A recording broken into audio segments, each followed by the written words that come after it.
lo quisieron ayudar y creo que exageraron en el sentido de que podría estar aquí mostrando el dato como 3 horas.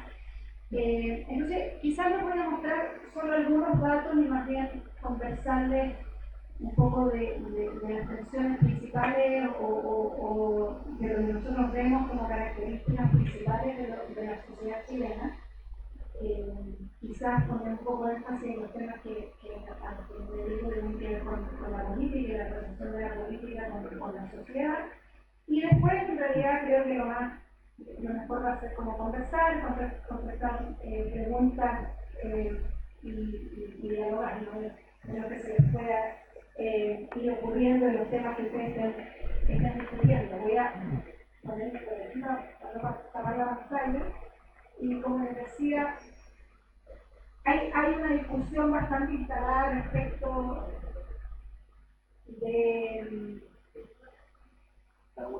claro, cuánto ha avanzado el país y es como la típica discusión que lleva quizás como 20 años del vaso medio lleno medio vacío, ¿no? Un poco de si el país ha avanzado muy positivamente o no tanto, o si los malestares que muchas veces manifiesta la sociedad son malestares que están en el ámbito de las opiniones y no están desconectados de la realidad, o efectivamente los malestares que manifiestan los ciudadanos tienen una conexión con la realidad. Y creo que todos esos temas están como en la discusión pública y quizás no hay respuestas muy evidentes para todos.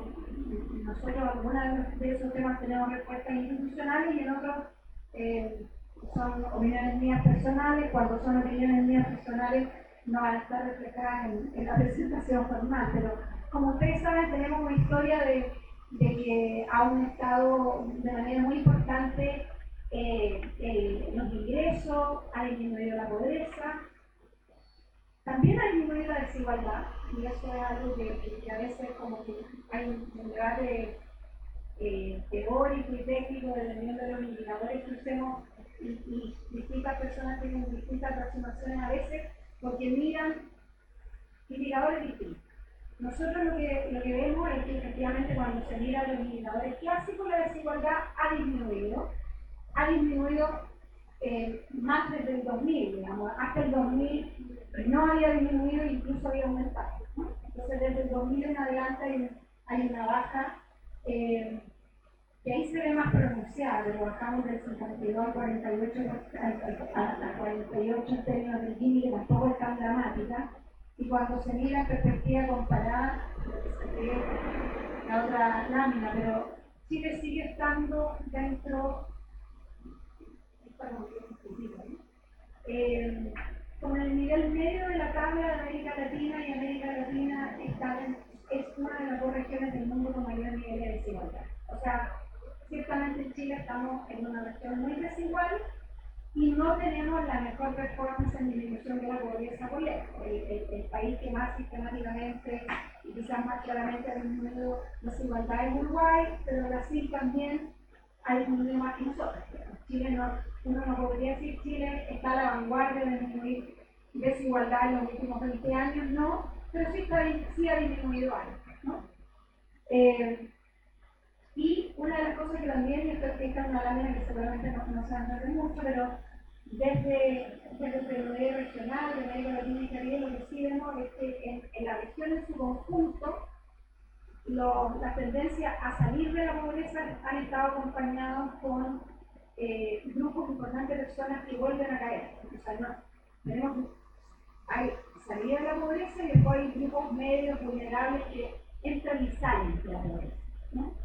Y en eso Chile también tiene grupos importantes de personas que están en condiciones de vulnerabilidad que vuelven a caer en pobreza. O sea, que tienen, si bien salen de la pobreza, están como en el mar, raspando, ¿no?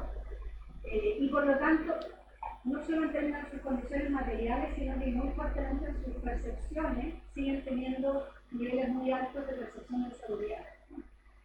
Por las pensiones, por salarios, por trabajo no formal, etc. Entonces, el año pasado nosotros lanzamos un libro de su alta edición que se llamaba Desiguales, no sé si lo habrán escuchado, está disponible en nuestra página web, lo pueden descargar. se puede leer, hay una síntesis de 30 páginas y hay capítulos de distintos temas. Hay un muy buen capítulo histórico que hace una mirada de cómo ha evolucionado la desigualdad en el siglo XX en Chile. Y las conclusiones generales de ese informe son estas, ¿no? O sea, que hablan respecto de cuáles son los nudos que mantienen los niveles de desigualdad, que para nosotros son uno de los temas más complejos, digamos, que impide avanzar hacia el desarrollo, ¿no?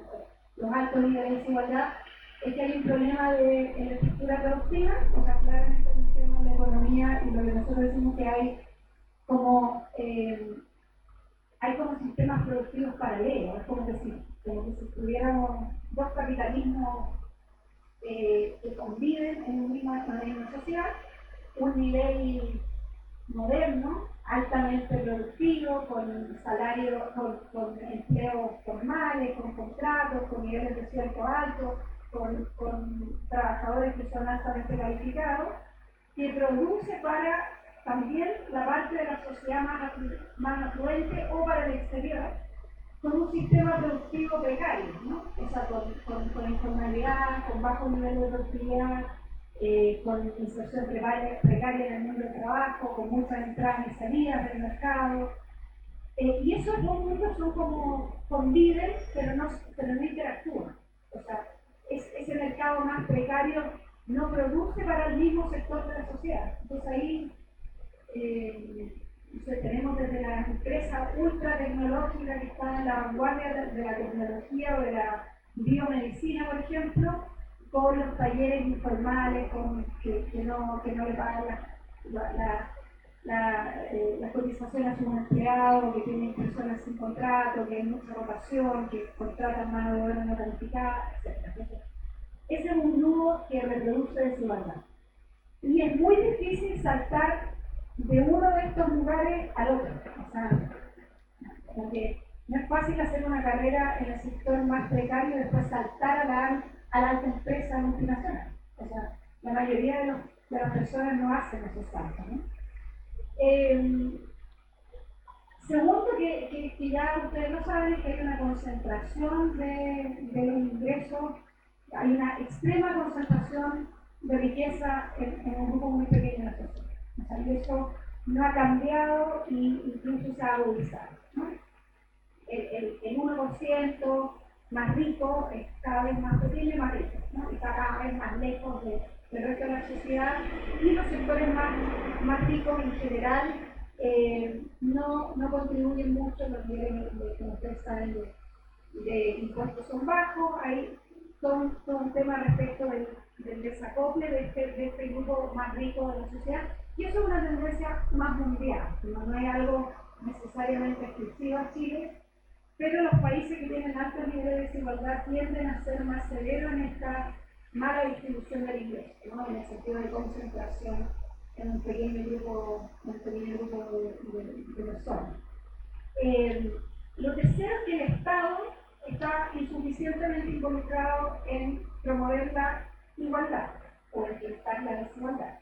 Tenemos un Estado todavía que es muy pequeño en términos de su inversión social, económica,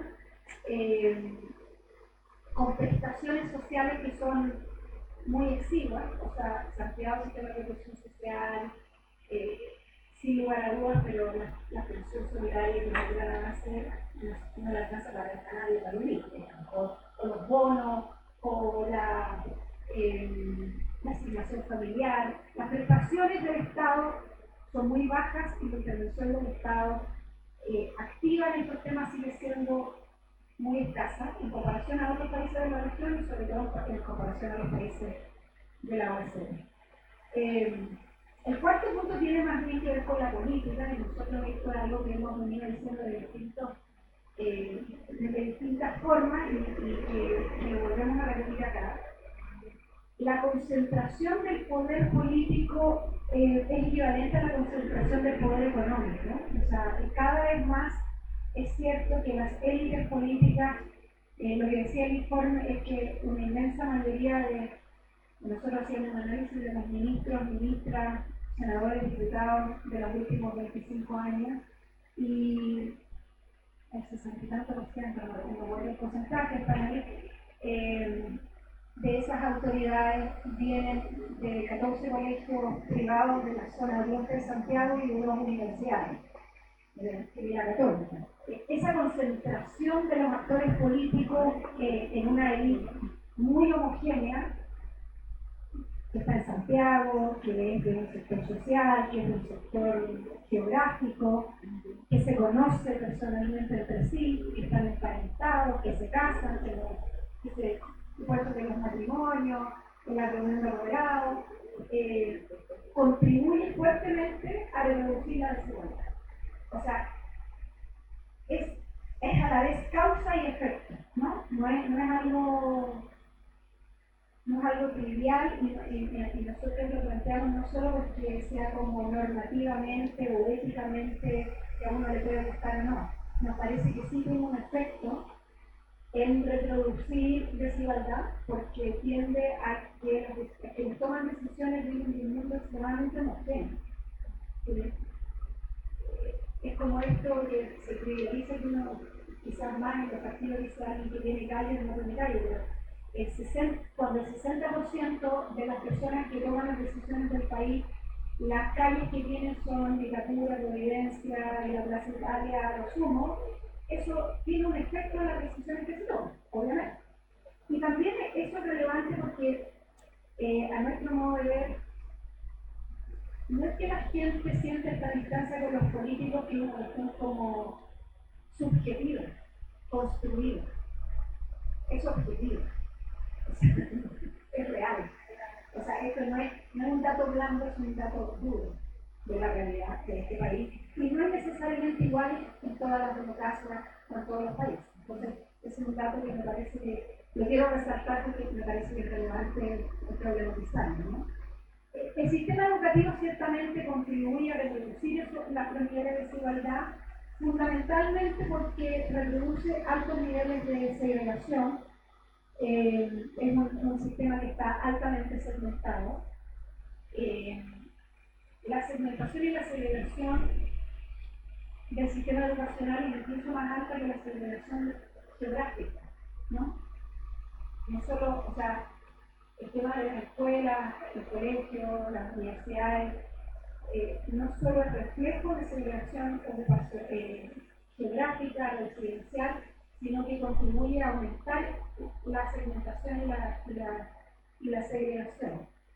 Con esto de que las personas tienden a estar en escuelas, colegios, universidades, que son donde van puras personas iguales a ellos, ¿no? Eso es la reducción, alto nivel de segmentación y una estructura altamente segmentada. Y después, en términos normativos, simbólicos, más como de culturales, sí nosotros hacemos esta investigación cualitativa y lo que vemos es que está muy arraigada una cultura en la sociedad chilena donde se justifican las desigualdades. O sea, en Chile hay una tolerancia mucho más alta a la desigualdad que de lo que existe, por ejemplo, en el promedio de países europeos. O incluso en muchos países latinoamericanos. O sea, acá hay una tolerancia y una aceptación de la desigualdad que es mucho más alta que en Brasil, mucho más alta que en México, mucho más alta que en Argentina, mucho más alta que en Uruguay. Y eso tiene un efecto porque en la medida que tú aceptas la desigualdad o te parece natural, o te parece una buena, o te parece un producto que refleja los méritos de los individuos, ¿no? O sea que la concentración de por ejemplo, nosotros preguntábamos en cuánta si es aceptable la diferencia de ingresos. Y una enorme cantidad de personas creen que sí, es razonable porque está bien que las personas que estudiaron más, o que se esforzaron más, o que tienen más méritos, ganen más. Y en otros países no necesariamente así, en muchos países europeos, en otros países más en términos culturales, no hay una aceptación como que eso es algo correcto, definitivamente. Entonces, este es un tema también importante y que tiene un efecto en la posibilidad de construir integración social, ¿no? y modificación de los niveles desiguales. Sobre la política, ahí podría estar, o sea, como que ahí sí que horas, pero nosotros también en esto hemos hecho distintos estudios y hemos hecho una encuesta cada 2 años y sacamos un informe en el 2014 que se llama Auditoría a la Democracia. Y algunas cosas que creo que es relevante de lo que venimos diciendo, una es que es cierto que se ha mejorado levemente la adhesión al régimen democrático. Nosotros a principios de los 90 en Chile estaba muy por debajo de América Latina en adhesión al régimen democrático. Había 30% de personas que decía que a veces un régimen autoritario podía ser mejor o que no siempre la democracia era el tipo de gobierno preferible. Lo que era, o sea, un tercio de la población no está en ningún rango de ninguna democracia. O sea, eso está totalmente fuera de lo que eran los rangos. Y eso ha ido disminuyendo, hoy día está el 20% o menos. Y eso es una muy buena noticia, pero seguimos estando bajo respecto de otros países de la región. Chile está ahí en el medio. Y claro, a alguna gente le sorprende estos datos porque Venezuela es el país donde más se valora la democracia y sabemos que no necesariamente es un país donde la democracia funciona tan bien, pero el punto es que hay muchos países de la región, como Bolivia, Ecuador, Uruguay, Argentina, pero también Costa Rica, Paraguay, Colombia.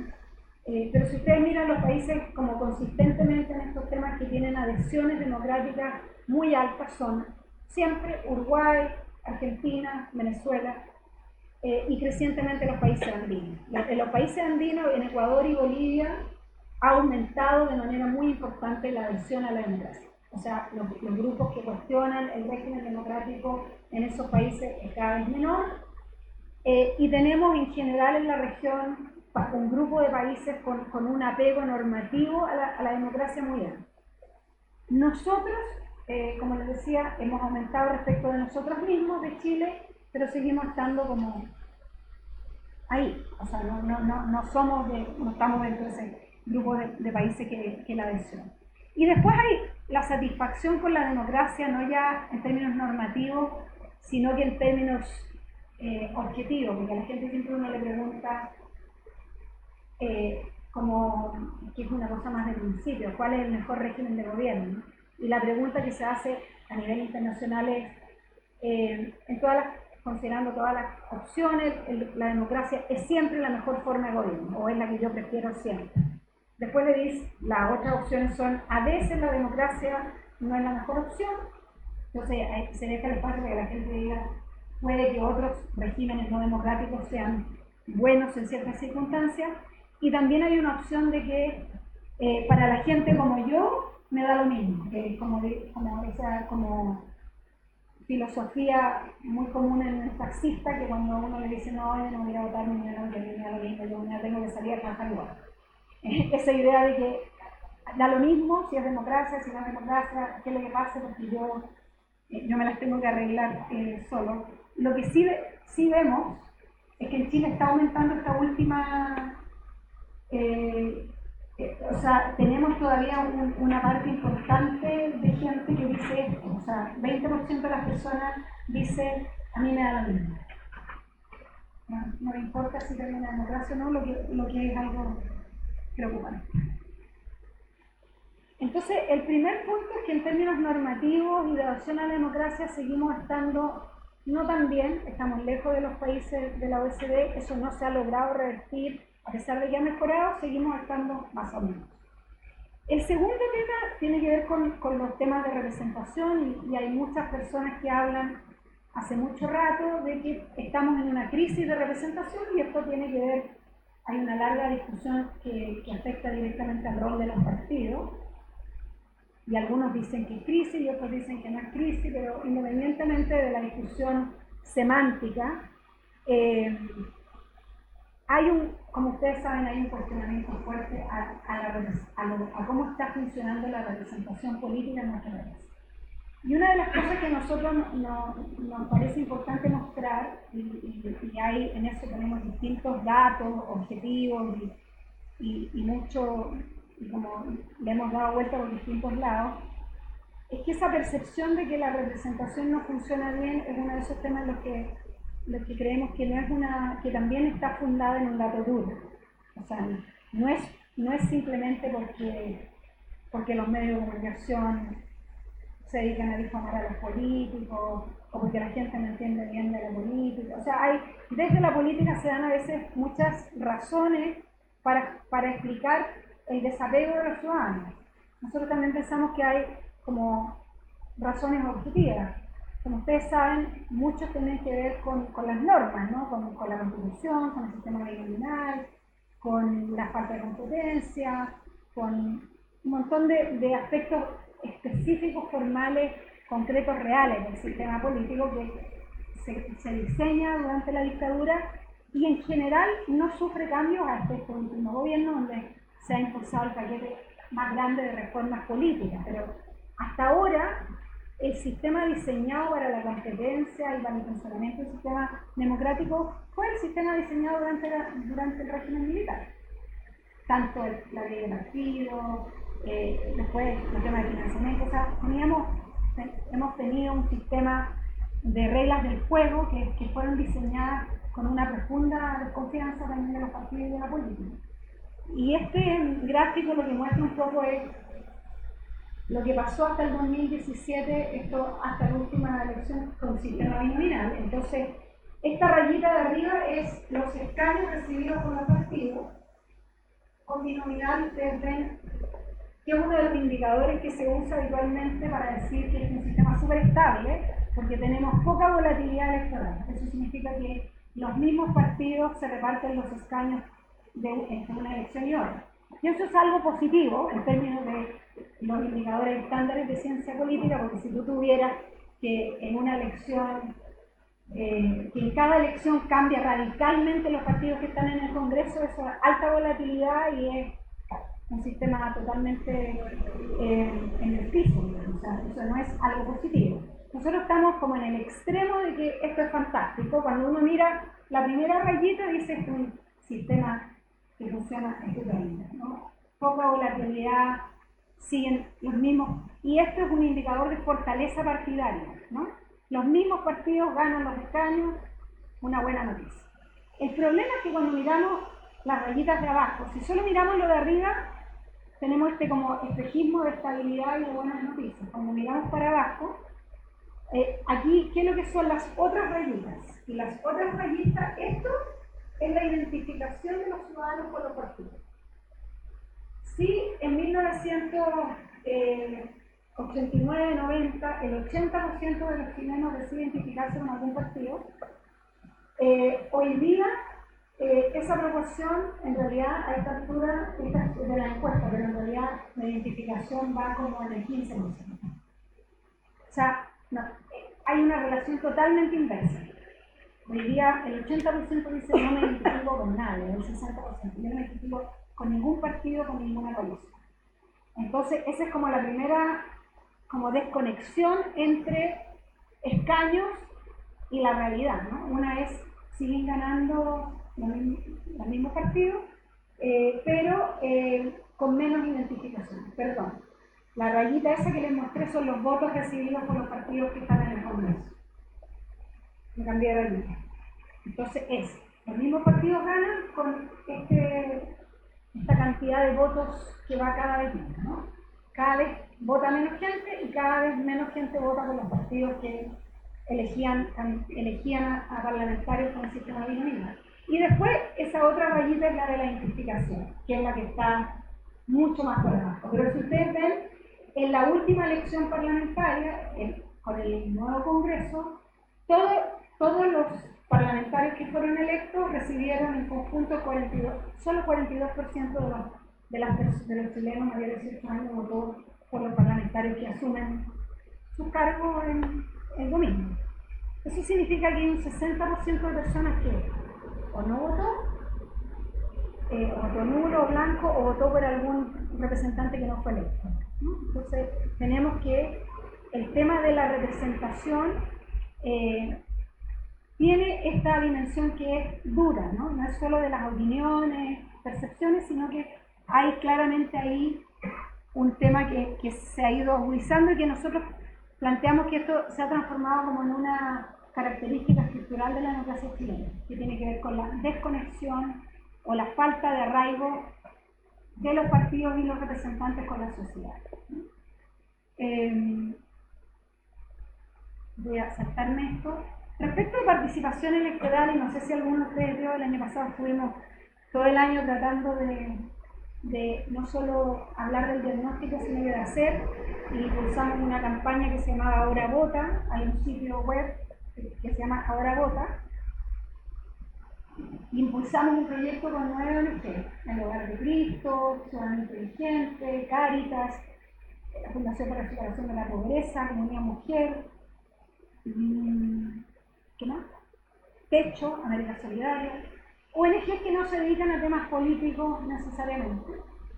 Y lo que tratamos de hacer es estar en 8 comunas, en 4 regiones donde más ha disminuido la participación electoral y en los sectores donde menos votan los chilenos y las chilenas, para tratar de revertir un poco los niveles de participación. Una de las cosas que hemos llamado la atención y que también es parte de estas características más estructurales, es que los bajos niveles de participación electoral no son comunes. No estamos en el promedio del mundo, no estamos en el promedio de América Latina. Esto no pasa en todas las sociedades, no pasa en todas las sociedades que funcionan bien, no pasa en todas las sociedades que están creciendo económicamente. O sea, todo ese discurso de que esto es producto natural de la modernización y en realidad todos vamos a pasar por la misma etapa, eso no tiene ningún correlato empírico. No, el promedio de participación electoral en los países de la OCDE es 65%, en América Latina está por el 72%. América Latina en los últimos 20 años ha aumentado la participación electoral, mientras en Chile va disminuyendo. Solo 2 países de América Latina ha bajado la participación electoral y en ninguno de los niveles de Chile, en Costa Rica y Honduras, ¿no? Estamos de hecho dentro de los 4 países del mundo donde más ha bajado la participación electoral en el mundo.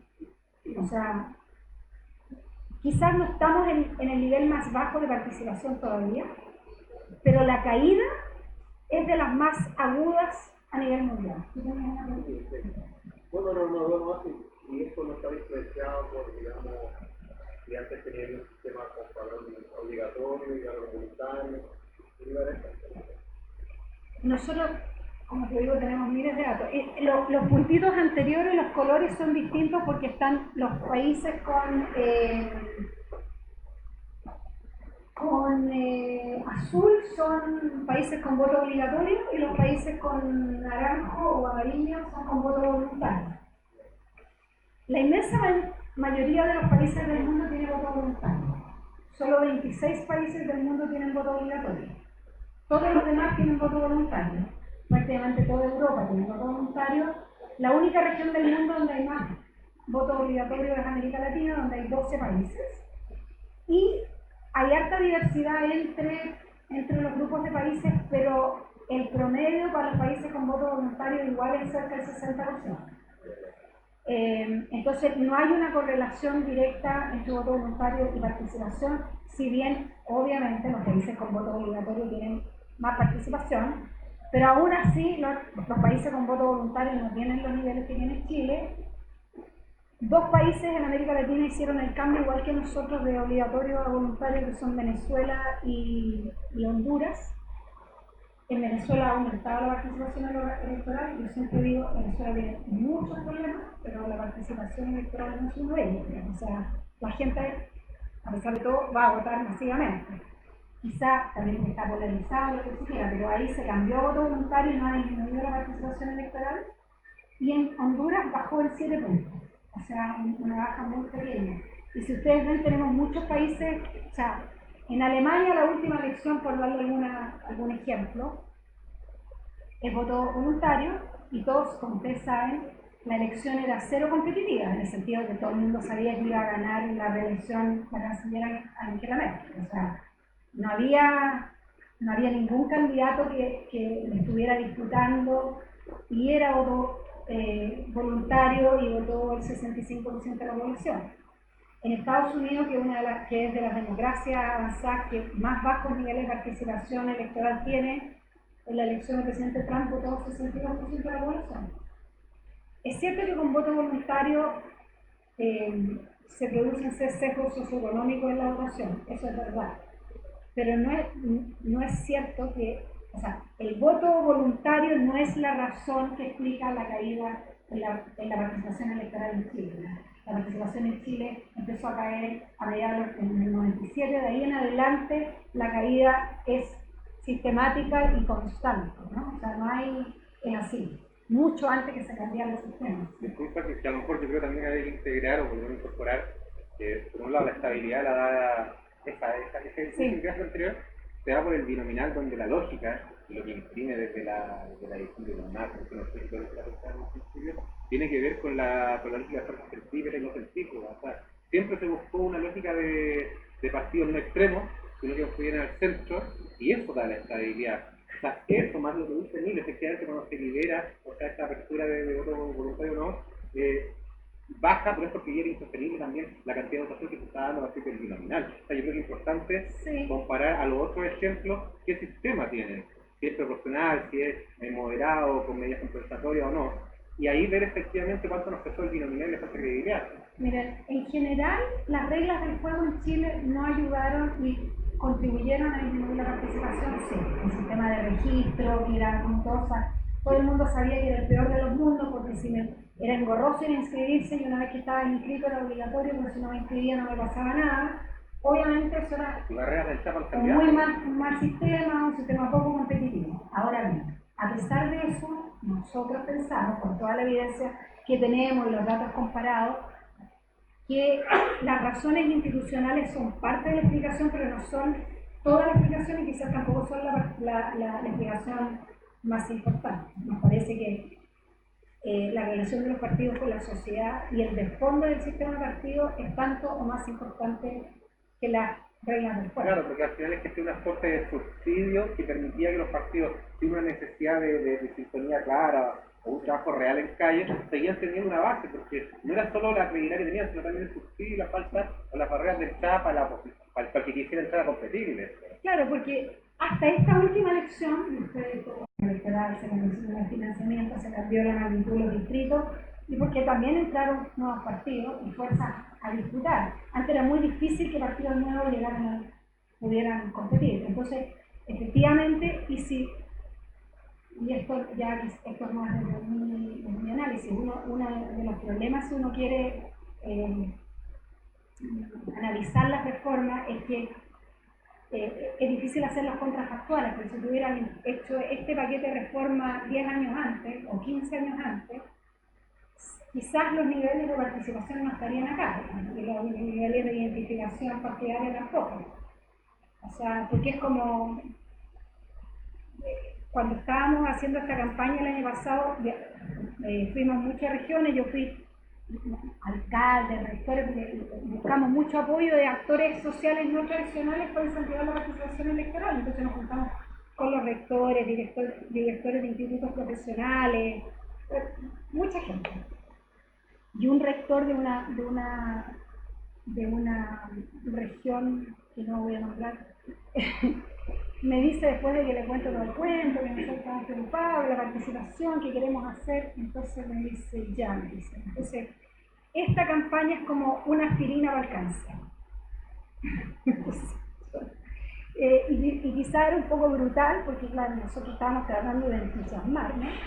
De que se podían, pero sí es cierto que uno de los temas cuando tú estás en un momento de problemas de representación como estaba nuestra democracia, pensar que vas a arreglarlas solo con reformas políticas desde arriba no es tan realista. O sea, van a ayudar y están en el sentido correcto, pero no se puede esperar que las leyes cambien cultura y comportamiento de actores, no las cambien por sí solas, no se resuelven todos los problemas con arreglar los incentivos. Y los incentivos, o sea, que es como bien un discurso de economistas, ¿no? O sea, le cambiamos los incentivos o los incentivos tienen que estar bien puestos y las cosas van a fluir. en política las cosas no son así. O sea, no es como que cámbienme los incentivos, yo soy un actor racional y me conviene más esto, entonces voy a evaluar el nuevo régimen electoral y ahora voy a ver que en realidad es como más complicado. Nosotros tenemos harta información cualitativa sobre eso y simplemente les quería dejar estos datos para que sí, esto está igual en la página del PNUD en distintas partes. En el Ahora Vota pueden bajar, tenemos videos, presentaciones. Pero una de las cosas que nosotros queremos seguir haciendo hincapié es en esto, ¿eh? O sea, en esto de que lo que ha pasado sistemáticamente es que las élites políticas en general, de todas las tendencias, los análisis, o sea, si hoy día una de las cosas que me llama la atención hoy día, si uno escucha los análisis de la última elección, nunca más nos acordamos que el 60% no votó. Ya se nos olvidó, es irrelevante. Y seguimos, una de las sensaciones de nosotros es como que las élites siguen como, no lo mismo, o sea, como que esto no es tema, ¿no? Ahora, no es que nosotros estemos diciendo con esto es que estamos al borde del quiebre institucional y que en un momento la tercera publicó una columna diciendo que nosotros estábamos diciendo que aquí había como... Y nosotros en ningún caso estamos diciendo que esto está al borde del quiebre, que la democracia se va a caer, que las autoridades no son legítimas. En ningún caso. Todas las autoridades son legítimas, las elecciones son justas, nadie ha cuestionado el resultado de las elecciones, pero sí planteamos que en qué momento tú vas a pensar que esa cuesta, o sea, en qué momento es crítica la caída, hasta qué nivel tienes que llegar para decir, oye, como que podríamos hacer algo distinto, ¿no? O sea, y el problema, que es una de las cosas que por qué teníamos al hogar de Cristo súper involucrado, América Solidaria, En Techo, todos estos actores, es porque el 60%, los no votantes, el 50% no están distribuidos homogéneamente en la población. O sea, en la última elección, en la municipal, pero en esta parlamentaria, Vitacura, Las Condes, Los Barnechea tienen niveles de participación electoral como cualquier país europeo, 70%, 80%. De hecho, en esta última elección aumentó más la participación en Vitacura que en ninguna otra comuna del país.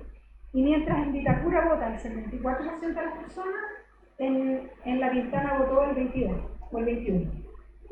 En el Bosque, o sea, lo mismo. Entonces, el problema de participación electoral no está distribuido, no es como, está fuertemente concentrado, son tres variables que cruzan la población, digamos, que no está votando. Una es estrato socioeconómico, pero no es solo que los pobres no votan y los ricos sí, porque en realidad son los pobres de las grandes ciudades las que no están votando. O sea, no es un hogar con bajos niveles de ingreso en Ovalle, van a ir a votar todos, y en Puerto Montt o en una población de Antofagasta no va a ir a votar nadie, con el mismo nivel de ingreso, con los mismos niveles educacionales, con los mismos niveles de tipos de trabajo. O sea, no es solo un tema, dígame usted cuánto gana y a qué se dedica, así como en la teoría marxista tradicional, que dígame cómo está ubicado en la estructura de clase y yo le diré cuál es su relación con la política. No es así. O sea, está fuertemente cruzado por el tema socioeconómico, pero también es muy claramente hay una diferencia urbano-rural y la desafección de los ciudadanos está fundamentalmente concentrada en las grandes ciudades del país. Es un problema urbano, de las grandes urbes, de Santiago, Concepción, Valparaíso, Antofagasta, Puerto Montt, Temuco. O sea, es ahí, y en el norte grande mucho más que en el sur, como ustedes saben. O sea, los niveles, en las tres primeras regiones del norte grande, en promedio estaba votando el 30% de las personas, 30, 35, por ahí. En el sur, entre el centro y el sur, está entre el 50 y el 60. O sea, después del sector oriente de la metropolitana, Temuco, Pucón, o sea, las zonas Talca, Rancagua, la zona centro-sur del país vota muchísimo más que la zona norte, las personas con mayores niveles educacionales que los que tienen menos recursos, y los viejos que no comen. Como ustedes saben, los votantes, tenemos una masa de votantes envejecida, ¿no? Si tienes más de 50 años, lo más probable es que estás votando. Si tienes menos de 25, lo más probable es que no estás votando. A menos que vivas en 2 o 3 comunas del país. Entonces, el tema no es solo los niveles de participación, sino que está cada vez más fragmentada también la participación, y esto tiene efectos bien importantes respecto a la representación. Porque si en Coquimbo vota el 70% de las personas no vota, el 30% que vota tiene un poder súper importante en decidir las autoridades. Y una de las cosas que a mí por lo menos me pasa escuchando los meta-análisis sociológicos de qué significan los resultados electorales, por ejemplo, en la última elección. ¿Es esto que la sociedad chilena se movió más a la derecha o se movió más a la izquierda? ¿Es que están conformes con las reformas? ¿Están conformes con las reformas? ¿Es que quieren más Estado o no quieren más Estado? A mí me parece que todas esas análisis son bien débiles en tanto están hablando del 40% de las personas. Y de verdad, no sabemos si el 60% que se quedó en la casa o el 55% que se quedó en la casa opina lo mismo que el 45% que salió a votar. Lo sabemos por encuestas, pero ahí tenemos... ¿Me entienden? O sea, creo que hay que tomar también esos análisis generales con mucho cuidado, porque en realidad la sociedad chilena como un ente no existe, digamos. O sea, una cosa puede ser sectores populares de las grandes ciudades, otra cosa puede ser los jóvenes educados. O sea, hay mucha fragmentación también en la relación de los distintos grupos sociales respecto de la política, ¿no?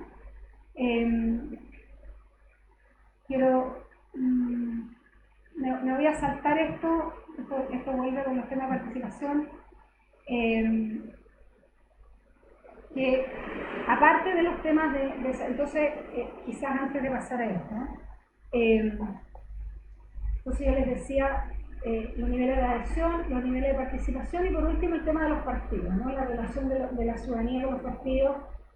Ciertamente uno de los temas, de los nudos, digamos, que están también conectados con esta distancia de los ciudadanos con la participación formal, tiene que ver con el malestar con la política realmente existente, ¿no? O sea, esta discusión, yo tenía ahí un par de citas de los focus que hacemos, ellos y nosotros. O sea, es como los ciudadanos comunes y corrientes perciben a quienes están dedicados a la política en general, en genérico, como una clase dominante aparte de ellos, ¿no? Ellos son ellos, nosotros estamos acá. Con poca distinción entre el partido 1, 2 y 3. Bueno, es como este concepto de la clase política de verdad está muy arraigada en el imaginario de las personas comunes y corrientes. La identificación partidaria, nosotros hacíamos preguntas, tratamos de preguntar, por ejemplo, ¿usted se identifica con algún partido? Sí, ¿con cuál? Y dábamos ¿conoce a tales partidos? Y tratábamos de poner el año pasado la larga lista de partidos, y partidos nuevos, partidos viejos, y en general prácticamente ningún partido recibe niveles de adhesión que estén por sobre el error muestral. Nadie pasa el 3%, digamos. O sea, es tan poca la adhesión y lo que dicen las personas que no lo pueden reportar. Claro, primero le preguntas si sabes cuáles son. Mucha gente sabe, mucha gente no conoce algunos partidos, pero hay un nivel de conocimiento relativamente alto de los partidos tradicionales. Pero cuando tú le dices te identificas con alguno y pones la lista, prácticamente nada. Y de los partidos nuevos tampoco, no es que haya mucha más adhesión con partidos nuevos, más bien con todos. Y vinculándolo a esta idea del nosotros y ellos, hay un artículo interesante de Juan Pablo Luna, que es un profesor uruguayo que trabaja en la Universidad Católica, un cientista político muy conocido en América Latina, pero que en el mundo en realidad es uno de de los cientistas políticos jóvenes que más trabaja sobre partidos y vive en Chile, ¿no? Trabaja en la Católica. Él tiene un artículo en el Journal of Democracy, la revista Democracia, que sobre crisis de representación en Chile, y estoy diciendo todo esto para no es bien visto andar robando la idea, así que para decir que no es que a mí se me haya ocurrido esto, estoy citando a Juan Pablo, pero él dice que lo que ocurre en la democracia en Chile es que estamos en una etapa de una democracia delegativa al revés, ¿no? En América Latina se habló mucho de esta idea de democracia delegativa con Fujimori, con Ordenero, Menem, y también uno podría pensar que los gobiernos en algún sentido de Evo Morales y Correa y original al principio del gobierno de Chávez tenían estas características que eran líderes muy fuertes, un enorme arrastre popular y que tenían o que buscaban una relación directa sin intermediación con la ciudadanía, ¿no? Fuerte liderazgo, entonces con una accountability de esta manera y poco accountability horizontal, o sea, contrachequeo, poderes autónomos del Estado, todo eso era como mal visto, no nos sirve, poca autonomía poder judicial, o sea, que son las dimensiones republicanas de la democracia que han sido las que se cuestionan en América Latina, que han sido debilitadas en muchos de estos regímenes. En Chile hemos tenido quizás en la última década como la situación inversa, ¿no? En el sentido de que los contrachequeos y el accountability horizontal funciona súper bien. Poderes autónomos del Estado, que funcionan bien, efectivamente son autónomos, se chequean entre sí. Eso no significa que no haya problema, pero que como que acá el sistema funciona en diseño súper bien. El problema es que no está conectado con la sociedad. Entonces como un sistema de contrachequeo entre las élites con muy poca conexión con la sociedad, no solo en términos individuales, que no hay un líder estilo como los que dije antes, más allá del tema individual, es que como sistema tampoco político tampoco existe esa conexión hacia abajo, ¿no? Entonces ese es uno de los problemas que estamos viendo en qué ha ocurrido, que los partidos pierden esa capacidad de hacer de intermediación entre la sociedad y el Estado, ¿no? Y esa intermediación se ha reemplazado por mezclas de partidos de nicho programáticos pequeños, ¿no? que tienen efectivamente una conexión ideológica, programática con alguno de los sectores de la sociedad, y en la medida que el electorado se reduce mucho, si tú tienes un bolsón de votos seguro, puedes mantenerte, y si ese bolsón es disciplinado, es sistemático, tú puedes ser un partido importante simplemente apelando a esos grupos específicos. Y después lo otro es que en general los partidos mezclan eso con clientelismo, o clientelismo si se le quiere decir de otra manera, en el sentido de clientelismo. Pero lo que pasa es que como que no se usa mucho esa palabra porque es como esto de que como todo parlamentario en ejercicio sabe, o el alcalde sabe que, o sea, tú tienes que ir, comprar el equipo, comprarle las camisetas al equipo de fútbol, comprar la torta para el bingo, ir a la reunión, o sea, tú te dedicas, tienes un equipo en terreno que recibe a la gente, le resuelve la beca, llama al hospital, llama al subsidio al Ministerio de Vivienda, le pavimento la cancha, le consigo pavimentación para la calle. Te podríamos dar clase de vuelta. No, o sea, seguramente todas las cosas que a mí se me ocurren ustedes tienen como una larga. Entonces, la forma en que se mantiene la conexión no es programática y se mezcla. Entonces tú puedes tener un discurso hacia arriba, hacia afuera, programático, ideológico, pero la forma en que se mantiene es o sea, lo que te mantiene es todo, ¿no? Y cuando tú, y si eso, aparentemente, y esto hay un debate, pero aparentemente esto ha sido una característica histórica del sistema político chileno. Según la tesis doctoral de Arturo Valenzuela de 1970, es una de las pocas investigaciones en terreno en los años 60, principios de los 70, que se llamaba Intermediarios Políticos, está publicada por la Diego González. que hizo, hacía como, y él mostraba cómo en el sistema anterior, antes del golpe, esto ya era más o menos así. Y había los regidores, los parlamentarios, y una cosa interesante que decía, que uno puede mirar de ahí, es que una de las razones por que el sistema chileno funcionaba bien tan centralistamente era porque los partidos ocupaban una función de descentralización. Los partidos estaban en todos los niveles, ¿no? En la región, en la comuna, y tenían una estructura programática, coherente, ordenada, entonces efectivamente lograban representar los intereses de Chuchunco, o Lota, o Calama, esa gente sí, porque el partido tenía una estructura que permitía, eso está un poco perdido porque los sistemas estos de clientelismo dejaron de ser controlados por los partidos como instituciones y son como empresas familiares o individuales, ¿no? Entonces, el problema con eso, entonces, que tú tienes partidos que tienen estos sistemas de intermediación muy individualizados, que están desconectados de las estructuras colectivas. Y yo, como les decía, yo voy harto a hablar a partidos, ¿no?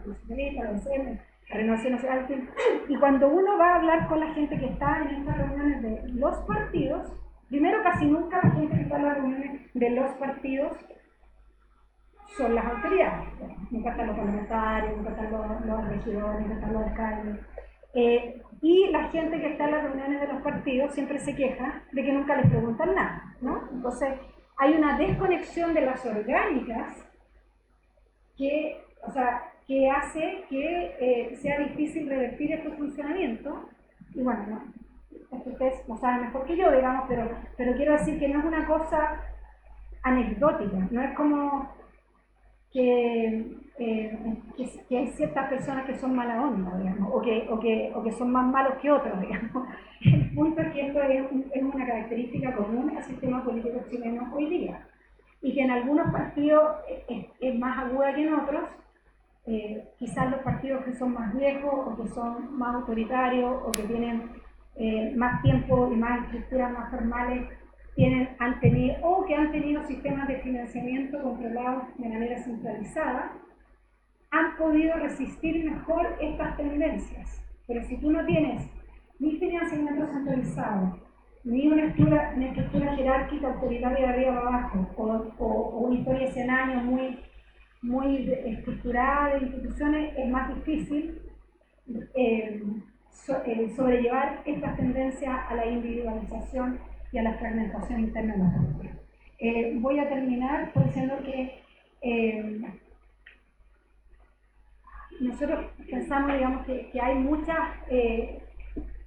no quiero decir, digamos, que nosotros pensamos que hay una visión solo negativa de las tendencias de la sociedad chilena, pero una de las cosas que sí quería decir es que sí pensamos que muchos de los problemas para avanzar al desarrollo, que tienen que ver con el medio ambiente, la desigualdad, los temas de inclusión de los sectores de la sociedad que han estado históricamente marginados, como los pueblos indígenas, como las desigualdades de género. Como ustedes saben, todas las soluciones para esos problemas más estructurales que requieren soluciones de largo plazo se toman desde la política.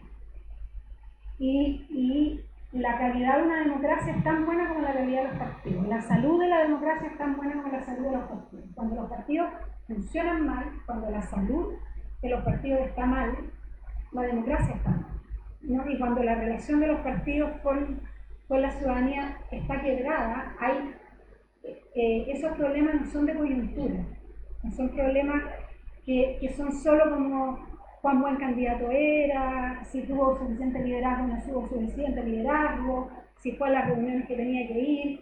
Entonces si es que hay algo que pudiera decir, es que me parece que lo que es urgente para los partidos en general, y me imagino que eso es siempre más fácil hacerlo una vez que uno no está en el gobierno, porque tiene más tiempo para dedicarse a la reflexión, es que hay que preocuparse de esos temas, de los temas de la salud de la política, de manera más profunda. O sea, seguir en la discusión de si era o no el candidato adecuado o para la próxima vez vamos a tener que buscar.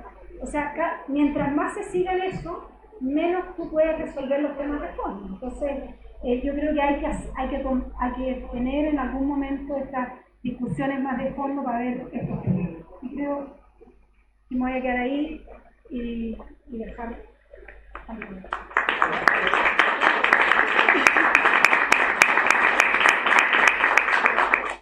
Ok, las preguntas. Se ofrece la palabra y la Noelia va a moderar.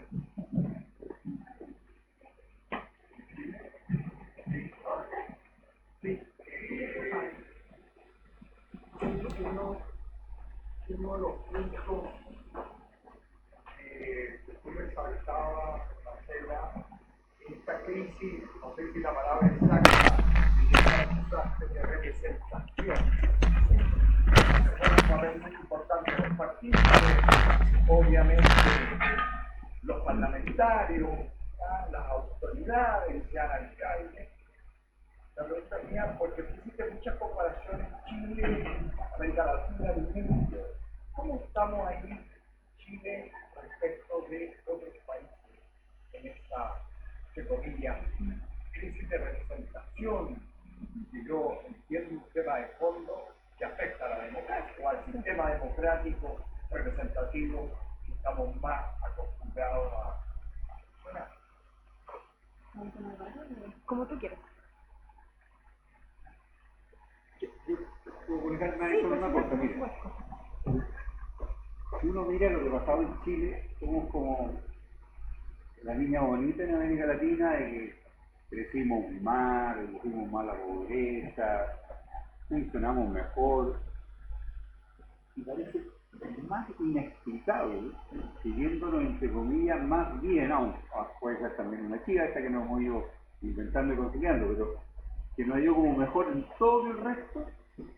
Igual la gente vota menos, como que igual se expresa más a la política, una cuestión, tú lo dijiste de alguna manera, pero insistiendo en eso, ¿tú podrías explicar que no estamos en eso?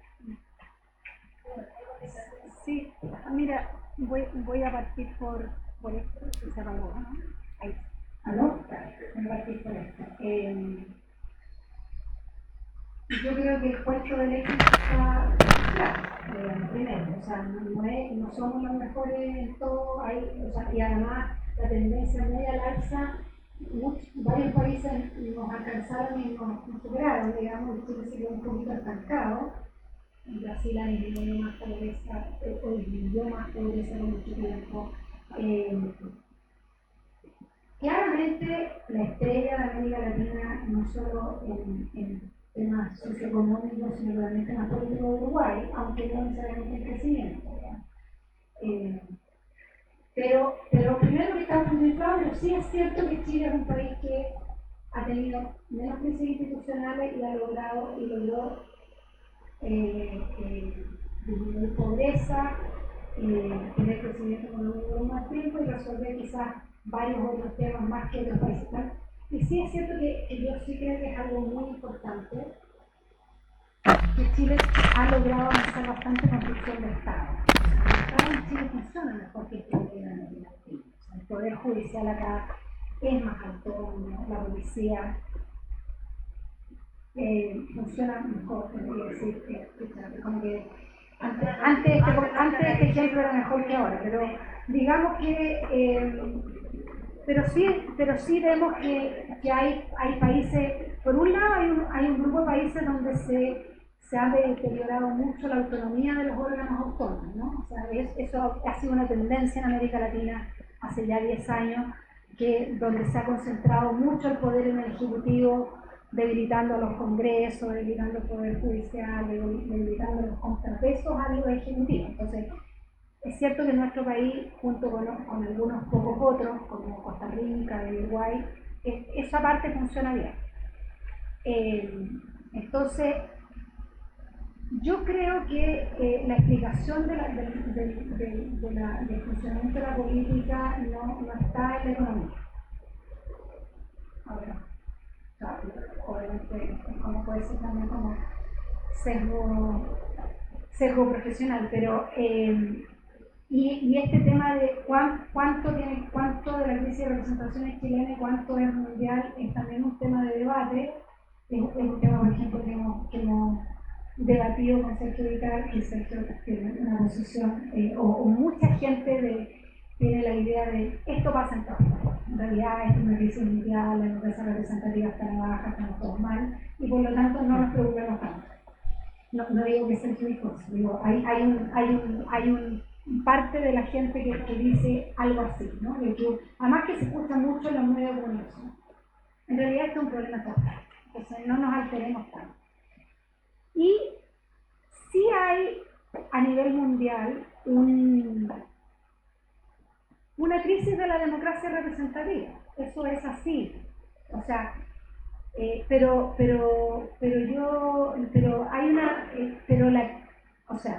en Europa Occidental hay una crisis de la democracia representativa que tiene que ver, diría yo, quizás con tres cosas que no es la misma crisis de representación que tenemos en América Latina o en Chile. O sea, son simultáneas en términos de tiempo, pero no es la misma enfermedad. Estamos como enfermos al mismo tiempo, pero no necesariamente nos pegamos el mismo bicho. O sea, la crisis de representación en los países de Europa Occidental tiene que ver, una, con lo que ha significado la globalización y las estructuras supranacionales de gobernanza. O sea, esta idea esta existencia de la Unión Europea y la sensación de los ciudadanos de que todas las decisiones se toman en Ginebra o por el Banco Central de Alemania, y yo ¿para qué voy a ir a votar? O ¿por qué yo que soy irlandés, o yo que soy sueco, o yo que soy griego, no puedo controlar lo que pasa con la economía de mi país y las decisiones se toman en la Unión Europea? Entonces hay un tema que está muy fuerte, que tiene que ver con un cuestionamiento a esta estructura supranacional, ¿no? O sea que ese es un tema muy fuerte, que claramente no existe en América Latina. Nosotros no tenemos nada equivalente, ¿no? Lo segundo tiene que ver con la tensión entre democracia representativa y participativa. Y eso sí me parece que es algo que puede ser más similar, y ahí hay una tensión que tiene que ver con las transformaciones de la sociedad moderna, ¿no? Las redes sociales, los medios de comunicación, los niveles educacionales de las personas. Hoy día la idea de llámenme a votar cada 4 años y nunca más me pregunten nada, no le hace sentido a las personas, sobre todo a los jóvenes, y eso hay un fuerte cuestionamiento en Europa, ¿no? Ahora, el cuestionamiento en Europa de la democracia representativa, o sea, en Suecia vota el 90% de las personas, en Alemania vota el 70%, en Francia el 70%, en España con todo el despelote, o sea, 2 años de no formar gobierno, o sea, lo que ocurrió en España, por ejemplo, que tiene una crisis mucho más profunda, es que la gente estaba tan enojada que fue y votó por los partidos alternativos, y hubo como un terremoto, digamos, en la gobernación de fuerza, digamos. Pero la gente no se quedó en la casa, ¿entiendes? O sea, no hay en Europa que uno diga la crisis de representación tiene un efecto de me voy para la casa y no me preocupo de la política. Yo diría que más bien estoy enojada con la política, quiero cambiar la política, quiero votar por otro, qué sé yo. Y yo sí, eso me parece muy importante reconocer que la democracia está siempre en construcción, o sea, no es nunca como que tú llegaste y dijiste, terminamos, ahí quedó, es así para siempre y ya hicimos todo lo que tenemos que hacer y va a estar perfecta por 100 años. No, siempre vamos a encontrar que le vamos a arreglar esto, y nuestros hijos van a encontrar que lo que nosotros decidimos en realidad no les gusta y van a querer otra cosa, y esa es la esencia del sistema democrático, ¿no? De debate, discusión, transformación, renovación. Entonces, parte inherente quizás del juego de la democracia es cambiemos, ¿no? Entonces hay una parte sí que tiene que ver con más, pero yo diría que lo que vemos en Chile y siempre vemos, bueno, ¿con quién nos comparamos? Es difícil compararnos en América Latina con cualquiera, no porque seamos los ingleses, sino porque, claro, cuando se trata de construcción democrática, la historia política importa y tenemos tradiciones distintas. O sea, uno podría, por ejemplo, hay un grupo de países que tú ves, por ejemplo Bolivia, quizás ahora último, eso está un poquito en cuestión, pero Bolivia es un país donde tú miras los indicadores, tiene todos los indicadores totalmente inversos a los nuestros. Identificación con partidos, participación electoral, confianza en el Congreso. O sea, tú ves los datos de Bolivia, los de Chile son así y los de Bolivia son así. Los datos de Argentina, Brasil, Venezuela hasta hace poco eran más o menos estables, mucho más arriba que los nuestros. O sea, hace mucho rato que ellos estaban, y uno podría decir en Argentina, el Estado funciona mucho mejor que acá, ¿cierto? Pero los ciudadanos están menos descontentos con su política que los chilenos, claramente por todos estos indicadores que usamos habitualmente. Entonces, entonces el único caso, y creo que es similar al nuestro, porque siempre en Chile cuando hacíamos análisis como de qué países se parecen en términos de sistema de partido, de trayectoria y todo, siempre Chile estaba con Costa Rica y Uruguay, ¿no? Que son los países que tenían una tradición democrática mucho más larga, que tenían un sistema de partido desde el principio del siglo XX, que habían tenido muchas menos interrupciones, nosotros tenemos más que ellos dos, pero menos interrupciones democráticas, que el Estado funcionaba bien. O sea, como eran los tres países que siempre salían como las democracias funcionaban mejor. Y Uruguay sigue siendo, claramente en todos los indicadores, es el único país el único país de toda la región que tú, el indicador que veas, Uruguay está acá. O sea, Uruguay está allá y como que el resto de América Latina en todos los temas políticos no hay ningún país que esté en los mismos niveles que Uruguay. Lo que hace pensar nuevamente que la economía, los niveles de crecimiento no son eso, no son cuánto disminuye la pobreza, no son cuánto disminuye las políticas sociales.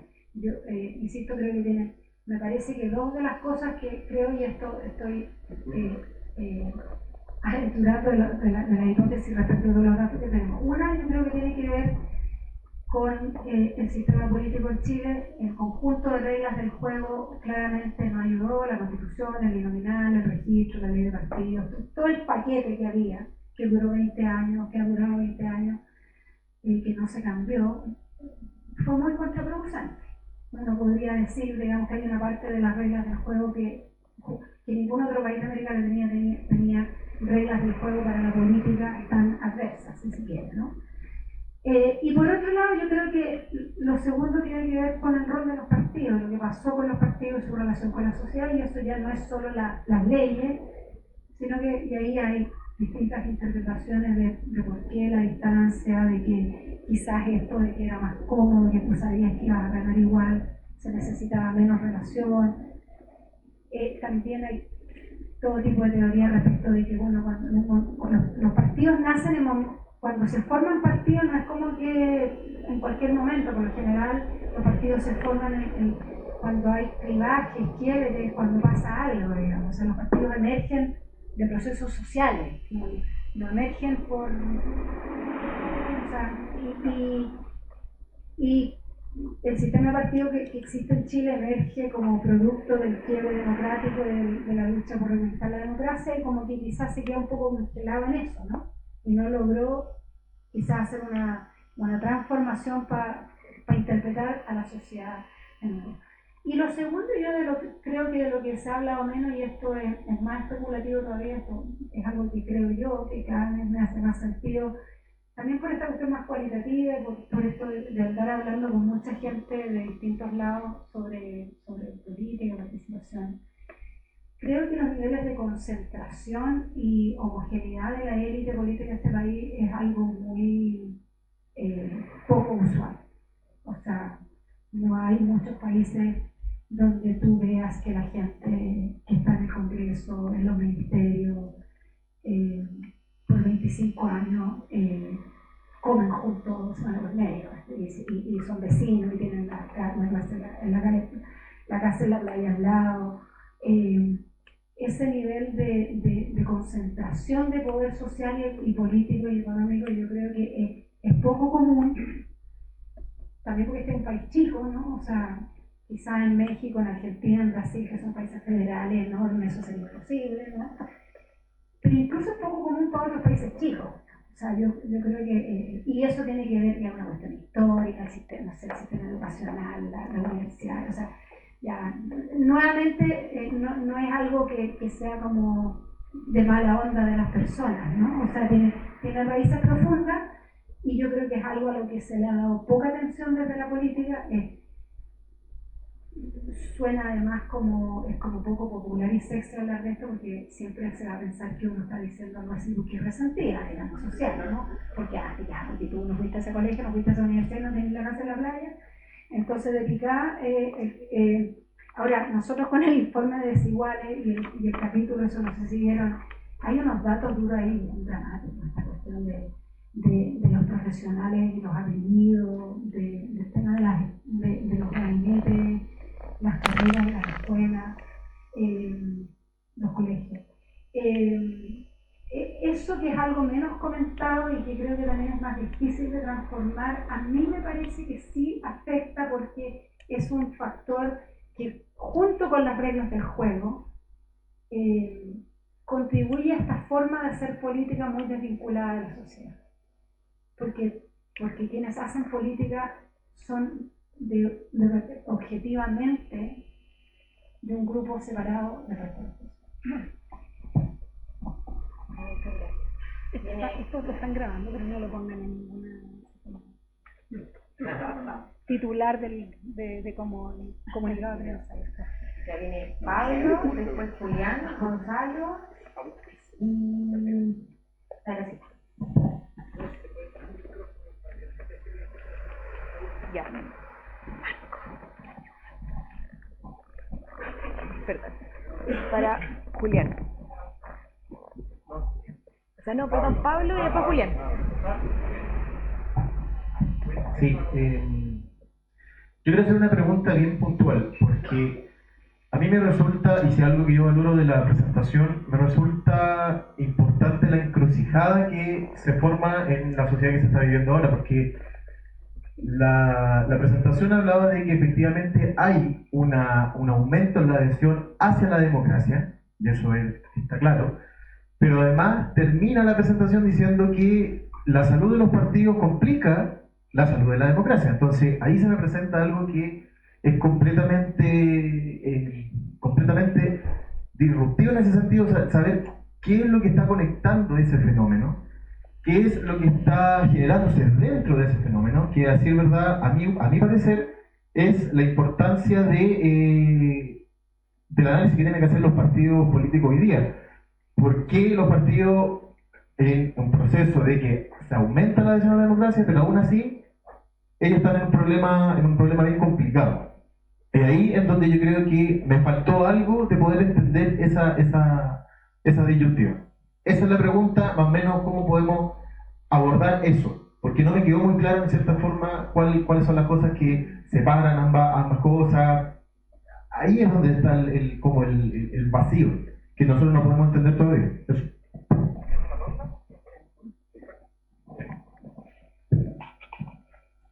Yo quería hacerte una pregunta bien específica, que tiene que ver más, en realidad, más de lo peleano, por decirlo de alguna manera. Porque lo que estamos nosotros en presencia es de una destrucción de algunas formas que conocíamos tradicionalmente. Pero, ¿qué crees tú? Los partidos están mirando también la condición organizacional de su forma. Porque no sé si los partidos están en esta más después de la destrucción, la creación, en la creación de nuevas formas.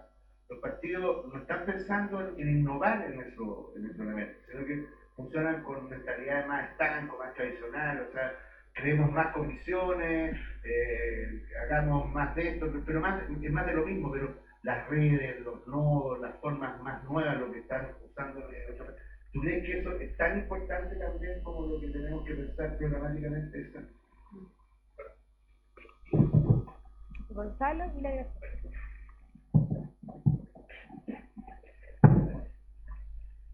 Son unos pocos puntitos, pero que creo que no se pueden restar al análisis o a la discusión. Principalmente no se puede escapar de la discusión que una parte de la crisis de lo político tiene una acción política. O sea, en ningún caso podemos descartar que un grueso o una parte de nuestra sociedad, por ejemplo, contemporánea a mi edad, yo tengo 33, nacemos, vivimos de un momento que nos dijeron que la política o lo político era malo. Que efectos de ello, por muchos años, u otros vimos un grueso de actores políticos que legitimaban lo ideológico como algo malo, descartando que eso también es ideología, o sea, casi como vinculando lo ideológico al error de la dictadura, haciendo como una especie de apología de lo que hizo la dictadura. Yo no creo que se pueda extirpar, para bien o mal, no se puede extirpar la acción política de legitimación de lo político. Segundo, ¿por qué? Porque eso es importante, porque la crisis hoy día tiene un efecto en por lo menos una parte importante, en que el voto perdió poder. La gente ve cero incidencia, por lo menos el que no vota, no ve incidencia en su voto. A lo mejor en Europa no lo ve por esta supra sociedad o toma de decisiones, pero aquí no lo ve también por varias razones. O sea, cuando muchos han hablado de democracia delegativa, no la hablan solo como lo denunciaba, sino también como una especie de crítica en una delegación completa de derechos, o de toma de decisiones, o de afectación en la toma de decisiones, tomando en cuenta que nuestro sistema es extremadamente rígido. Las posibilidades de cambiar alguna ley son prácticamente nulas y tampoco los parlamentarios muchas veces lo hacen o demoran mucho tiempo, no a lo mejor por decisión, sino también por nuestro sistema. Entonces, la acción en nuestro sistema es sumamente importante, y algo que es bastante importante que está hoy día, tomando en cuenta que la crisis viene de distintos actores, de distintos estados, de distintas personas. A lo mejor se junta todo hoy día, pero hoy día un tema bastante interesante es que hay un grupo importante que le da valor a la alternancia de quienes concentran el poder más que a la defensa de un modelo, sea la defensa de un modelo hacia la derecha o sea la defensa de un modelo hacia la izquierda. Pero hay un grupo que eso ya yo creo que es bastante interesante, que no sea en todos lados, donde privilegian la alternancia. O sea, no importa quién está, pero que no esté todo el rato, mucho tiempo. Eso yo creo que es nuevo, y eso da ejemplo de la iglesia. A mí como tengo más años, alguna cosa, no me cae compañero. Mira, comparto plenamente las razones que tú planteas. Creo que una de las cosas que más hoy día nos tiene en esta crisis era, a mi juicio, la incoherencia entre la ambición política o el poder para alcanzar o para mostrar a la gente lo que íbamos a hacer, y que faltó esa ambición política, con muchas razones que me podrán decir, pero creo que es clave cuando no cambian las normas, cuando no cambian las reglas del juego. Y a mi juicio, en los albores de la democracia, que trajo muerte a la dictadura, que nos trajo un movimiento también muy revolucionario, lleno de mística, que hicimos muchas cosas, música, sin lucas, sin nada de lo que escucho hoy día que hace falta para que la democracia funcione. No hacía falta nada, solo la ambición de poder construir un país mejor. Y quiero acotarlo a Chile, porque este es mi problema.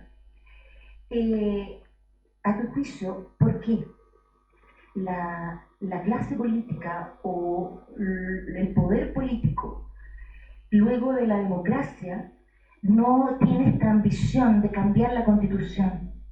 Y mira, hoy día, que ha traído, están todos los medios, hoy día recién, después de haberle prometido a la gente en el programa una nueva Constitución, se está ingresando a la despedida del gobierno más reformista de la democracia que hemos tenido, como el de la Michelle. Hoy día recién presenta esto que, a mi juicio, ha sido clave, porque luego los partidos que nos llamábamos de izquierda o de centro izquierda abandonamos el objetivo, y hoy día estamos analizando que mejor busco cómo atraer o seducir a esta nueva sociedad.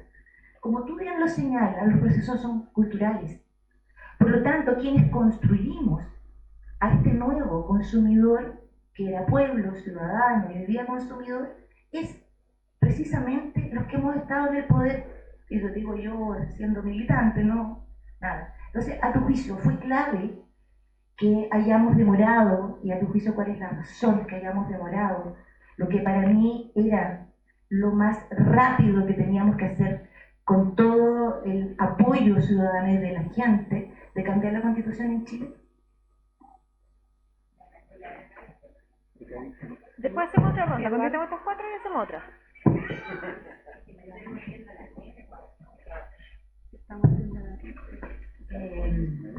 Hoy yo estoy en desacuerdo y en acuerdo.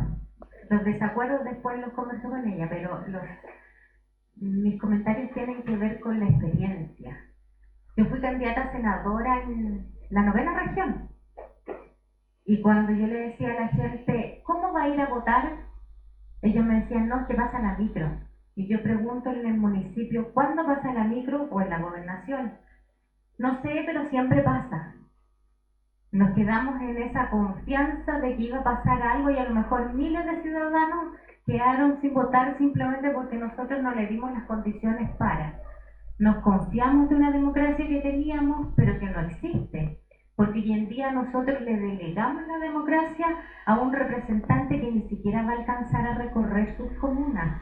Un senador no alcanza a recorrer la región. Es imposible. Es imposible. Y lo analizaba con ahora Giorgio Jackson, porque él arrastró a 2 diputados que tienen menos votos y representación que cualquiera. Nos equivocamos en la reforma. ¿Por qué? Porque no nos seguimos viendo del cómo mejorarla. Quiero decir esto porque tu análisis de estadística que tiene que ver con Latinoamérica, las participaciones, yo estoy en este rollo de estudiar para sacar mi magíster, que es la propuesta de la ley de cuotas de mujeres, y una de las cosas que más me impactó fue que Chile en el 2014 ya llevaba 10 años de retraso en términos de participación de mujeres. Y yo veo a la Antonieta, que es el emblema del partido, con la Adriana Muñoz, peleando hace 25, 20 años atrás. Entonces hay algo que no hace conexión. A lo mejor los representantes de nosotros, de estos partidos, solo para poder volver a salir, se vinculan con lo cosístico, con la necesidad del territorio, y no con la realidad de este sueño que vendió Jackson. Para mí, Jackson vendió un sueño de cambiar esto.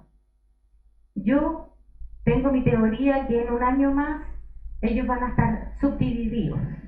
Esa es mi teoría. Espero que me equivoque, pero esa es mi teoría. Pero más que toda esta reflexión, yo creo que estamos lejos de saber de la realidad. De verdad. Yo creo que yo veo el estudio y tengo todos mis respetos, pero estamos lejos de saber de la realidad.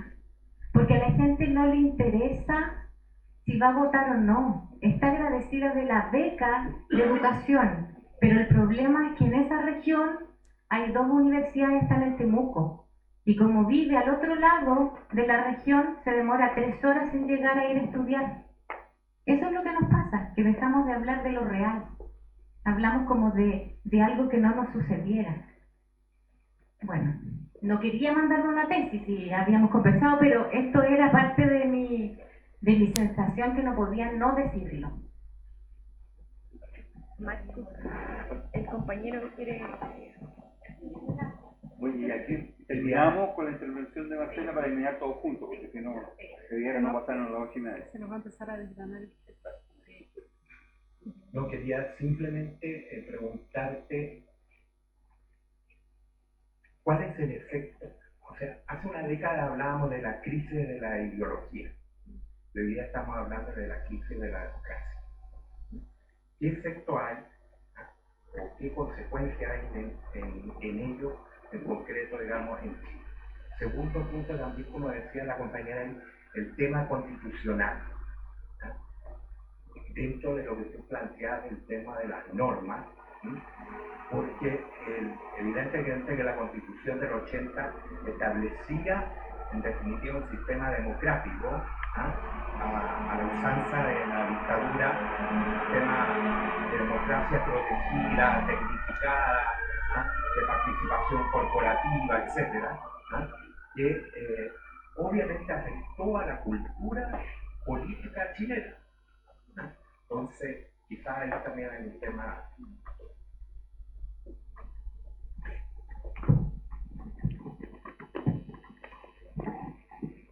Gracias por los comentarios y las reflexiones comunes. Respecto de la pregunta, esto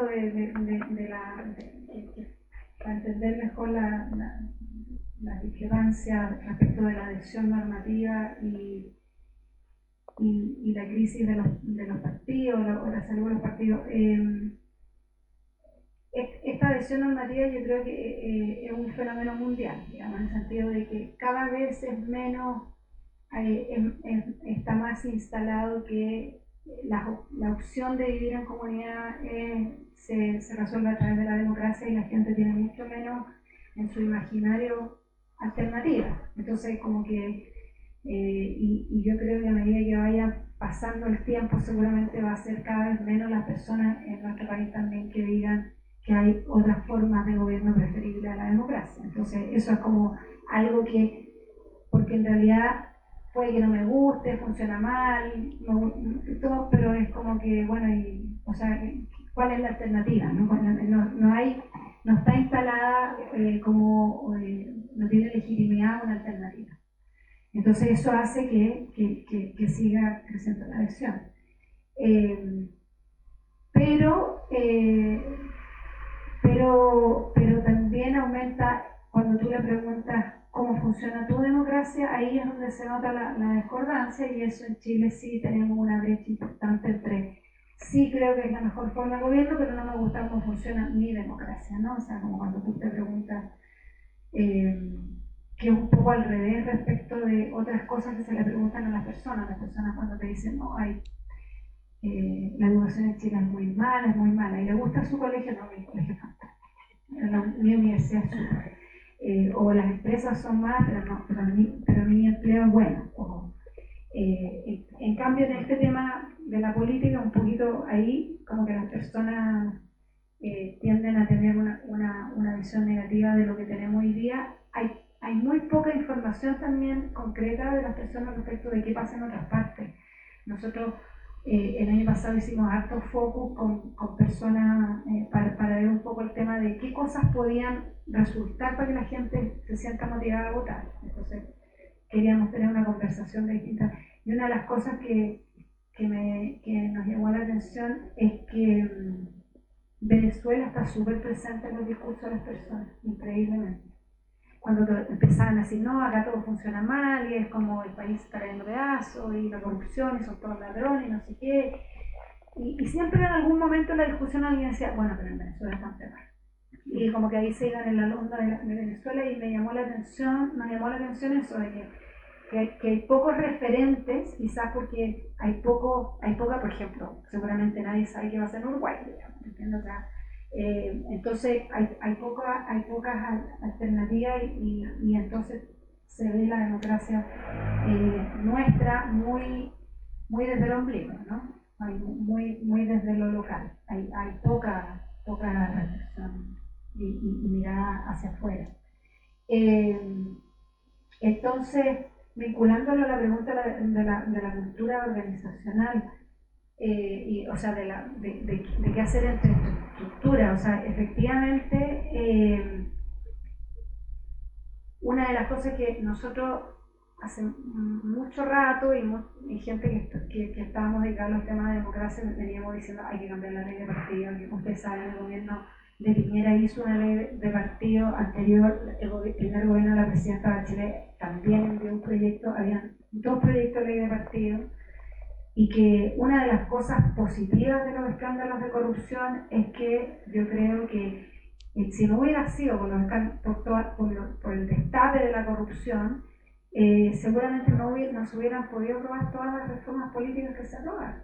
Y la magnitud de reformas que se aprobó, incluyendo la nueva ley de partido, porque nunca era prioridad. O sea, ¿por qué iba a poner la ley de partido antes de la ley de pesca, de la ley de salud, de los hospitales? Era como, nunca era prioridad. ¿Y por qué un ministro de Hacienda iba a dar plata a los partidos? No hubiera ocurrido nunca. O sea, a mí me tocó estar en la comisión Engel y nosotros teníamos varias de las propuestas que de la comisión. Yo coordiné el equipo de política y dinero, y un montón de las propuestas que nosotros hicimos no tenían nada que ver con la comisión. O sea, pero era el momento que teníamos que hacer.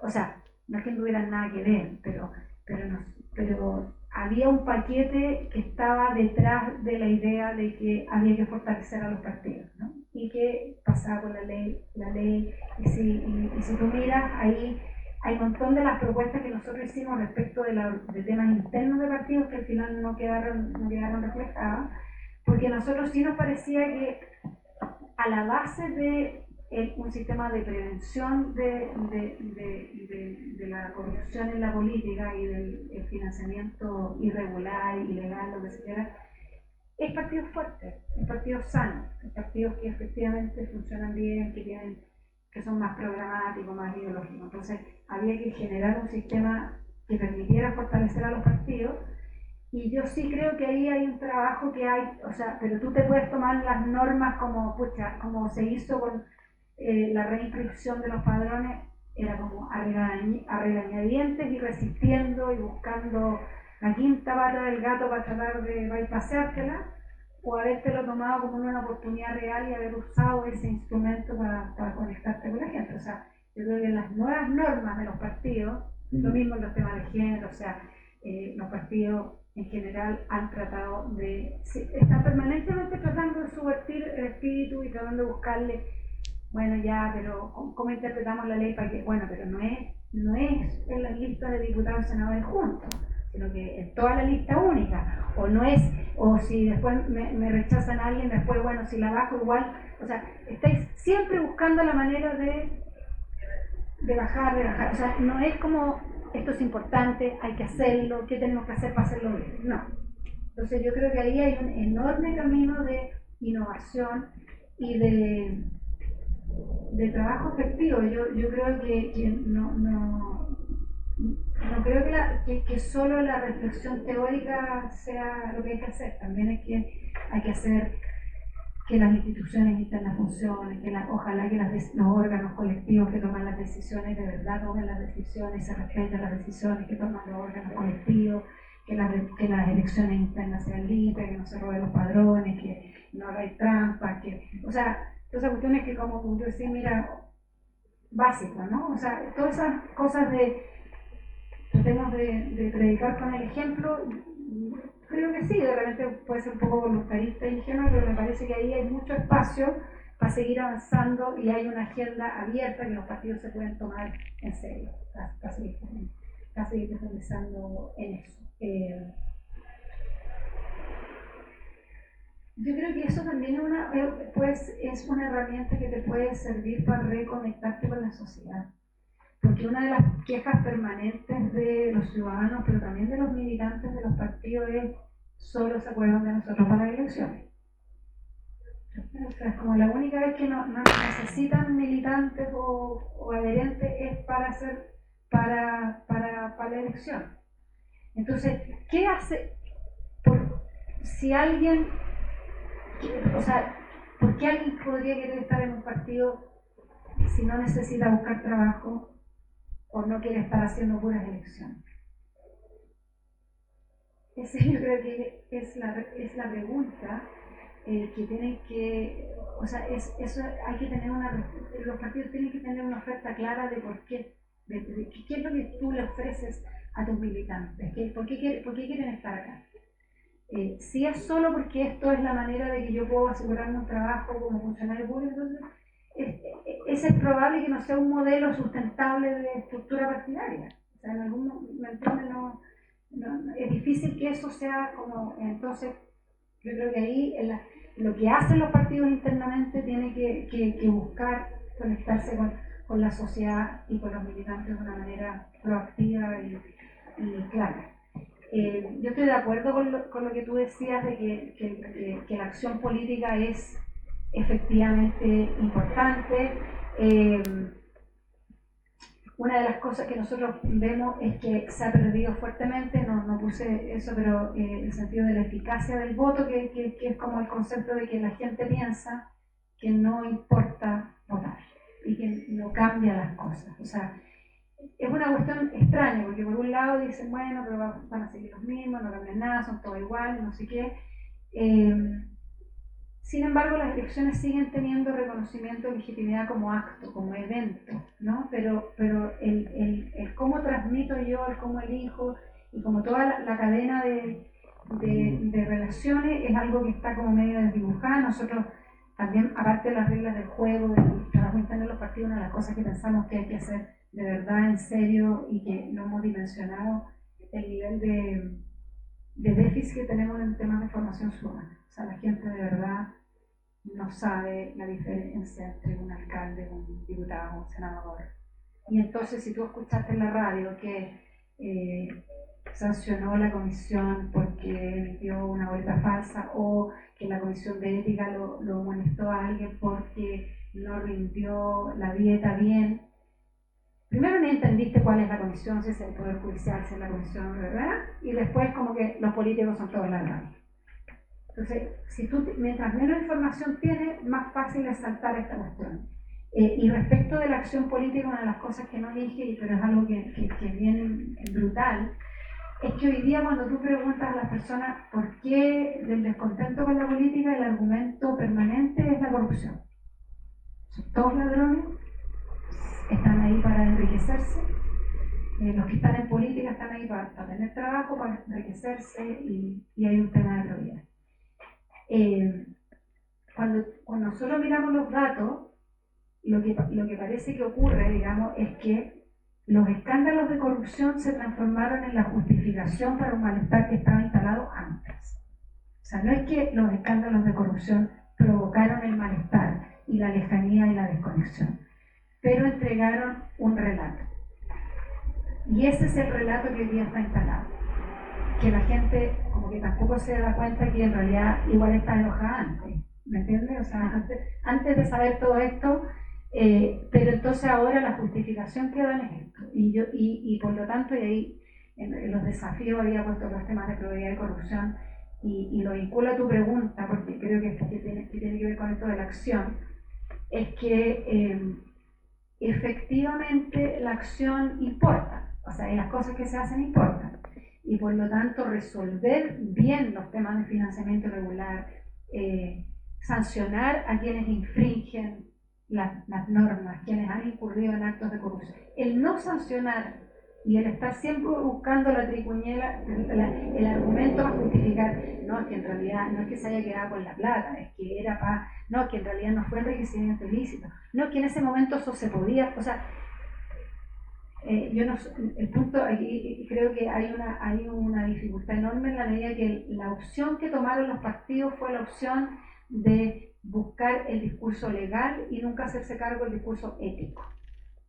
Y eso ha sido un daño, yo creo, reputacional colectivo, porque lo que no lograste separar a los que sí estaban incurriendo de los que nunca habían hecho nada. Y al no sancionar a nadie y no hacer señales así como, ¿por qué el Congreso no aprobó por sí y ante sí una norma para decir que quienes habían estado en financiamiento irregular podían perder el escaño y renunciar? Eso era totalmente posible, se podría haber hecho, habría sido un gesto y que habrías perdido a 4 a 5 personas. Y hubiera parecido como que hiciste algo, como que te hiciste cargo. En cambio, la estrategia que se siguió fue dilatar, buscarle por el lado, finalmente nunca nadie está sancionado. Y eso lo que genera, yo creo que contribuye, no es la causa, claramente, pero ahí claramente ese tipo de cosas son responsabilidad de los partidos, de los dirigentes políticos, de la política, porque son decisiones concretas, objetivas, no son las reglas del juego, son las decisiones que se toman y tienen consecuencias, y tienen consecuencias más de largo plazo. Y por último, respecto del tema constitucional, Sí, yo creo que efectivamente la Constitución es parte del paquete, digamos, de normas que yo decía. Parte del problema ha sido seguir conviviendo con estas normas. Creo que las distintas normas contribuían a debilitar el rol de los partidos en la sociedad, ¿no? El tema de la ley de partidos, esto que son instituciones de derecho privado, que solo se tienen que dedicar a las elecciones, que no pueden hacer formación ciudadana, que no tienen plata para hacer nada, que nadie les paga para pagar la luz,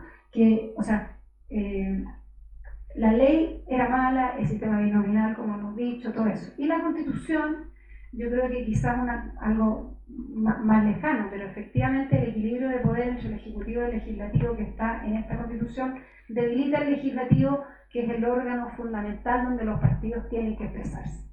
Si el Congreso es débil y lo único que pueden hacer los parlamentarios es declarar el día del niño que está por nacer, eso debilita a los partidos, porque la política la sacas del Congreso, la sacas del órgano representativo y entonces la pones en las comisiones de gente como yo, como de los tecnócratas, o está todo se decide en el Ministerio de Hacienda, y eso es negativo. O sea, esta idea de que hay que quitarle a los políticos toda decisión sobre el presupuesto, toda decisión sobre las cosas importantes, que hay que dejarlos que hablen, o sea, como que se entretengan ahí. Eso es algo que está muy fuertemente en la Constitución, pero que además ha sido, yo creo, reproducida y expandida, y creo que cualquier ministro de Hacienda de cualquier partido tiende a tener la misma opinión.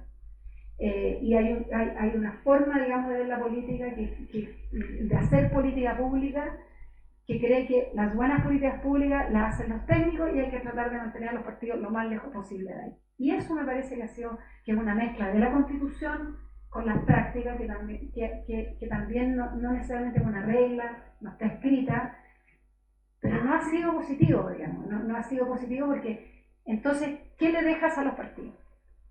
Hacer elecciones, o sea, organizarse para la elección. Si no podéis hacer formación ciudadana, no podéis discutir de políticas públicas, no tenéis plata, o sea, entonces claro, después como sociedad nos quejamos que los partidos solo dedican a hacer elecciones, pero en realidad el único espacio que le hemos terminado dejando es eso. Entonces yo creo que la mirada como más colectiva, más de fondo, es cómo cambiamos eso, ¿no? Cómo cambiamos el rol que pueden tener los partidos en la sociedad, cómo fortalecemos ese rol. Y en eso, por ejemplo, si terminamos teniendo alguna discusión del texto constitucional, yo creo que el tema del equilibrio de poder es un tema central con los partidos. O sea, el Congreso tiene que ser un espacio efectivo de poder donde se tomen decisiones reales, ¿no? Y ahí me parece que ese es un tema central. Sobre el timing y cuándo se mandó, no me voy a pronunciar porque no me corresponde. Así que, pero eso creo que contesté todas las preguntas.